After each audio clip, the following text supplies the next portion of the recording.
আসসালামু আলাইকুম। আজকে একটা আজব পেঁপে গাছ দেখাবো। আজব পেঁপে গাছ কেন বলতেছি দেখানোর পরে বুঝতে পারবেন কেন আজব পেঁপে গাছ বলতেছি। আসো, এই যে গাছটা, পেঁপে দেখো আমাকে না, দেখো এটা আজব পেঁপে গাছ, দেখেন দর্শক, এটা একটা আজব পেঁপে গাছ।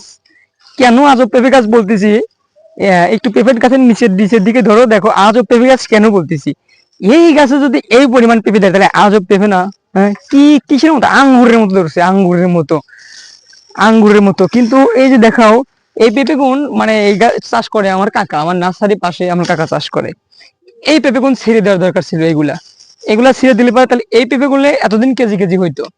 মানে এই পেঁপে গুলা ছেড়ে দেয় নাই, এই যে তিনটা চারটা পেঁপে এই ঝোপায়, চারটা না পাঁচটা পেঁপে, যদি এই পাঁচটা পেঁপে আছে এই ঝোপায়, দেখাও পাঁচটা পেঁপে আছে, যদি এই পেঁপেটা যদি মানে ছিঁড়ে দিত, এটা ছিঁড়ে দিত, মানে পেঁপে গুলা বড় বড় হইতো। আর না ছেড়ার কারণে পেঁপে গুলোর আজ অবস্থা দেখেন, কি কি অবস্থা পেঁপে গুলা, মানে ক্যাট হয়েছে, বড়ও হয়েছে, দেখেন কি পরিমাণ ধরছে। আসলে এটা হলো আপনার টপ লেডি জাতের একটা পেঁপে, কি কি রকম ধরা ধরছে।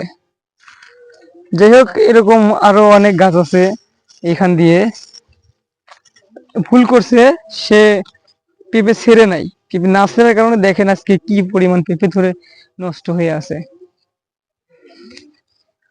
সবাইকে বলতেছি, যারা পেঁপে চাষ করেন, যাদেরকে এরকম পেঁপে ধরে আছে, তারা মূলত পেঁপে যখন ধরে তারা এই পেঁপেগুলো ছিঁড়ে দিন, এই পেঁপেগুলো ছিঁড়ে দিয়েন, এই যে এইগুলা ছিঁড়ে দেওয়ার চেষ্টা করেন, তাহলে হবে কি, এইগুলা 2-3 কেজি করে হবে পেঁপে। কিন্তু আমার কাকা কিন্তু পেঁপে, এই দেখেন, এই যে পেঁপে তুলে তুলে কিন্তু প্রতি সপ্তাহে সপ্তাহে বিক্রি করে, কিন্তু এই পেঁপেগুলো ছাটে না, এই কষ্টটুকু করে না, এই কষ্টটুকু না করার কারণে ছোট পেঁপে বিক্রি করতে হয়।